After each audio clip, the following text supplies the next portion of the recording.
प्रिय विद्यार्थियों, मैं doctor Suchita Verma, assistant professor political science, SPC government college Bhim. आज हम बीए पार्ट सेकंड के पेपर फर्स्ट के तहत ब्रिटेन के संविधान के अभिसमय अथवा इसकी वैधानिक परंपराओं के बारे में अध्ययन करेंगे। कानून की सूखी हड्डियों के ऊपर अभिसमय मानो मूल ढांचे पर मांस रूपी आवरण है। इसके कानूनी संविधान कार्य रूप में लाया जाता है और वे इसे निरंतर विकसित विचारों के साथ रखते हैं। संविधान के अभिसमय अथवा वैधानिक परंपराएं, जिन्हें मिल ने संविधान के अलिखित नियम, डायसी ने संवैधानिक अभिसमय और एंसन ने संवैधानिक परंपराओं की संज्ञा दी है। ब्रिटिश संविधान के विभिन्न स्रोतों में न केवल एक वरन सर्वाधिक महत्वपूर्ण स्रोत है। ब्रिटिश संविधान को एक बहुत अधिक सीमा तक अभिसमयों पर आधारित संविधान कहा जा सकता है। अब प्रश्न उठता है कि अभिसमय का तात्पर्य क्या है। प्रोफेसर डायसी के अनुसार अभिसमय संविधान संबंधी नैतिकता के आदेश हैं।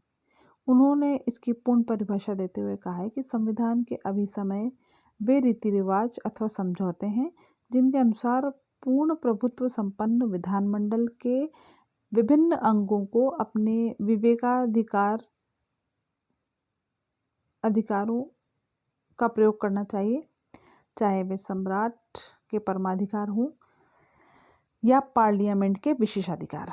प्रोफेसर ऑग के अनुसार अभिसमय उन समझौतों, आदतों या प्रथाओं से मिलकर बनते हैं जो राजनीतिक नैतिकता के नियम मात्र होने पर भी बड़ी से बड़ी सार्वजनिकताओं के दिन प्रतिदिन के संबंधों और गतिविधियों के अधिकांश भाग का नियमन करते हैं।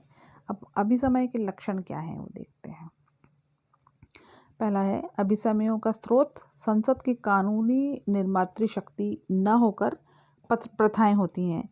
जब ये प्रथाएं धीरे धीरे प्रयोग में आते आते अपनी उपयोगिता के आधार पर प्रशासन में स्थायित्व प्राप्त कर लेती हैं, तभी उनको अभिसमय कहा जाता है। अभिसमयों का पालन कानून या न्यायिक मान्यता के कारण नहीं, बल्कि उनका पालन तो लोकमत, पारंपरिक सहमति और उपयोगिता के आधार पर किया जाता है। अभिसमयों की कानूनी या न्यायिक मान्यता प्राप्त न होने पर व्यवहार में अभिसमय को कानून जैसी पवित्रता प्राप्त होती है और उनका कानून के समान ही पालन भी किया जाता है। अब कानून और अभिसमय के बीच में क्या भेद है। व्यवहारिक प्रशासन के क्षेत्र में यद्यपि अभिसमयों को कानून की भांति ही पालन किया जाता है, लेकिन कानून व अभिसमयों में महत्वपूर्ण अंतर होता है और अभिसमय की प्रकृति को समझने के लिए इसे जान लिया जाना चाहिए। कानून अभिसमय में निम्नलिखित भेद है। पहला है, रूप के आधार पर कानून लिखित रूप में होते हैं, अभिसमय अलिखित रूप में होते हैं। इसके स्वरूप का यह भेद एक अन्य भेद के कारण बना है और वह है कि कानून लिखित होने के कारण सर्वविदित होते हैं और उन्हें सभी जानते हैं, किंतु अभिसमयों का ज्ञान प्राप्त करने के लिए अपेक्षाकृत जागरूकता की आवश्यकता अधिक है। निर्माण के आधार पर किसी कानून निर्मात्री सभा की इच्छा के परिणाम होते हैं, जिनका निर्माण एक विशेष पद्धति को अपनाकर किया जाता है, जबकि अभिसमय उदाहरण या व्यवहार में के परिणाम होते हैं जब एक विशेष प्रकार का व्यवहार किया जाता है और वह व्यवहार उपयोगी सिद्ध होता है तो कालांतर में यह अभिसमय का रूप धारण कर लेता है। निश्चितता के आधार पर कानून में निश्चितता का भाव होता है और उन्हें एक विशेष समय में लागू किया जाता है। अभिसमय अस्पष्ट और अनिश्चित होते हैं और उन्हें लागू किए जाने का कोई विशेष समय नहीं होता। इस विशेष प्रकार के व्यवहार ने अभिसमय का रूप कर लिया है अथवा नहीं, इसके संबंध में अनेक वाद विवाद भी किए जाते हैं। चौथा है, स्वीकृति के आधार पर कानून के पीछे राज्य की प्रभुत्व शक्ति का दबाव होता है और इसे न्यायिक संरक्षण प्राप्त होता है।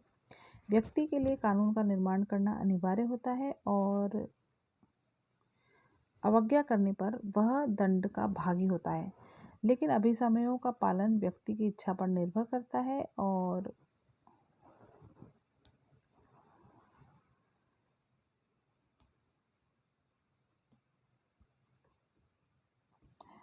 इसके उल्लंघन करने पर व्यक्ति को दंडित नहीं कर सकते। इस प्रकार कानून के पीछे वैधानिक शक्ति का बल होता है, अभिसमय के पीछे केवल नैतिक शक्ति का। इस कारण अभिसमयों को राजनीतिक नैतिकता के नियम मात्र कहा जाता है। कानून और अभिसमय के उपयुक्त भेद सिद्धांतिक हैं। जहाँ तक व्यवहार का संबंध है, ब्रिटेन में अभिसमय को कानून के समान ही पालन किया जाता है। अभिसमय और कानून एक दूसरे के पूरक हैं। इनमें कुछ भेद होते हुए भी अभिसमय न तो कानून के प्रतिद्वंदी होते हैं और न ही वो कानून का स्थान लेना चाहते हैं। अभिसमय तो कानून के पूरक होते हैं। अभिसमय कानून के अंतरालों को भरते तथा उनके अनुकूल बनाने में सहायक होते हैं। अभिसमय और कानून दोनों का एक ही लक्ष्य है, राज्य व्यवस्था को सुचारू रूप से चलाना। अब अभिसमयों का हम वर्गीकरण देखते हैं। राजपद से संबंधित अभिसमय कौन से हैं? सम्राट अपने मंत्रियों से परामर्श से ही कार्य करता है, पहला। दूसरा, सम्राट लोक सदन के बहुमत दल के नेता को प्रधानमंत्री के पद पर आमंत्रित करता है। तीसरा, अभिसमय के ही आधार पर सम्राट मंत्रिमंडल की बैठक की अध्यक्षता नहीं करता। सिद्धांत में सम्राट को अधिकार प्राप्त है कि लोक सदन को भंग कर दे, लेकिन यह परंपरा स्थापित हो गई है कि सम्राट अपने इस अधिकार का प्रयोग प्रधानमंत्री के परामर्श से करेगा। पदासीन प्रधानमंत्री के विरुद्ध अविश्वास का प्रस्ताव पारित करने पर सम्राट विरोधी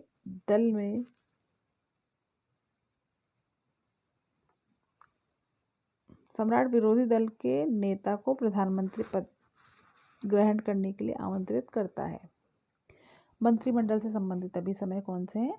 पहला है, अभिसमय के अनुसार सम्राट के मंत्रियों के लिए संसद का सदस्य होना अनिवार्य है।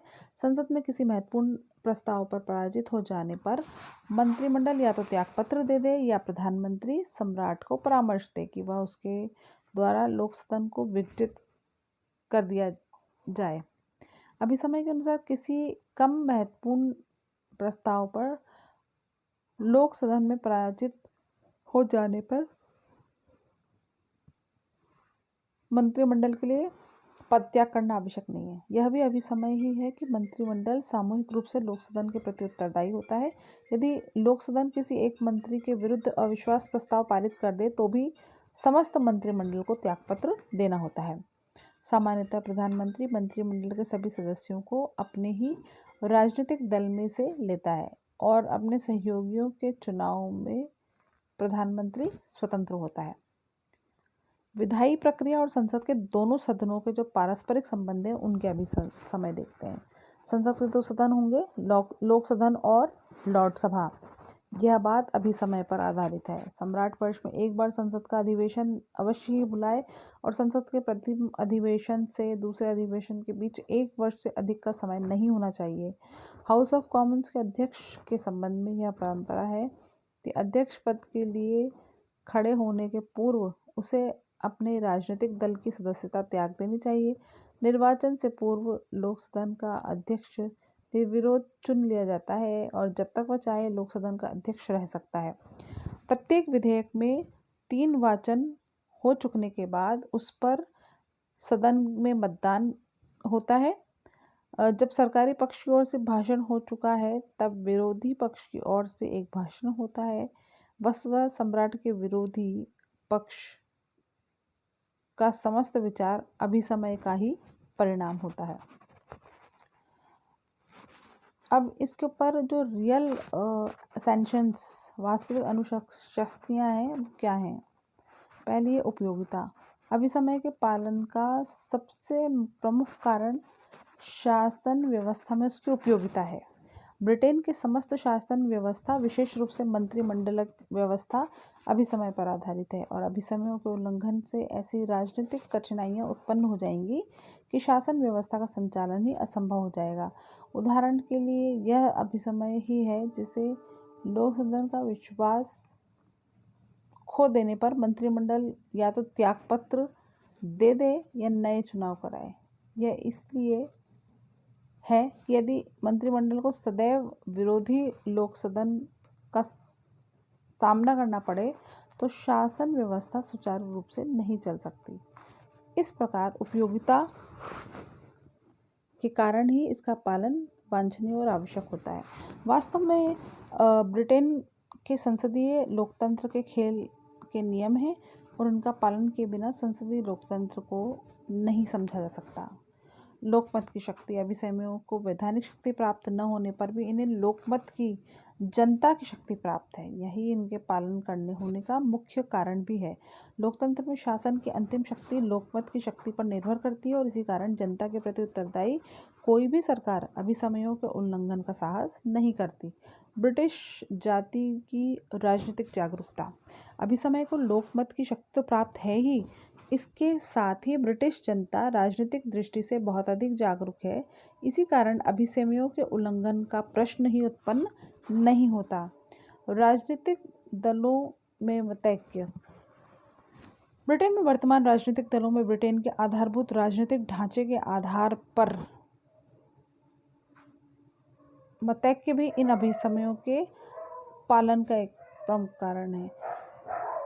ब्रिटेन राजनीति के प्रमुख दल इन अभिसमयों पर सहमत हैं और उनका पालन करते हैं, लेकिन यदि ब्रिटेन में साम्यवादी दल जैसी किसी राजनीतिक शक्ति का उदय हो जाता है तो संसदीय लोकतंत्र में विश्वास नहीं करता तो अभिसमय के पालन की आशा नहीं की जा सकती।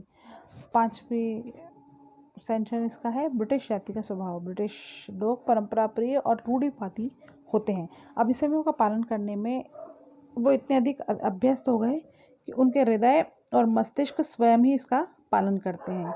मनोवैज्ञानिक अनुशस्ति। अभिसमय के पालन का एक मनोवैज्ञानिक कारण भी है। व्यक्तियों का स्वभाव नियमों का पालन करना जानता है, चाहे वे नियम लिखित हो या अलिखित हो या अभिसमय हो। जेनिंग्स का कहना है कि शासन एक सहकारी कार्य है और केवल विधि के नियम ही अन्य कार्यवाही का उपबंध नहीं कर सकते। अब अभिसमयों का महत्व क्या है? लिखित संविधान प्राय बदलते हुए सामाजिक और राजनीतिक मूल्यों के साथ नहीं चल पाते और देश और समाज की बदलती हुई आवश्यकता के अनुसार संविधान को व्यवहारिकता प्रदान करने में असफल होते हैं। वहीं यह कार्य अभिसमय के द्वारा किया जाता है। इस दृष्टि से सभी देशों के संविधानों में अभिसमयों का अस्तित्व अवश्य होता है, किंतु ब्रिटिश संविधान तो अलिखित ही है।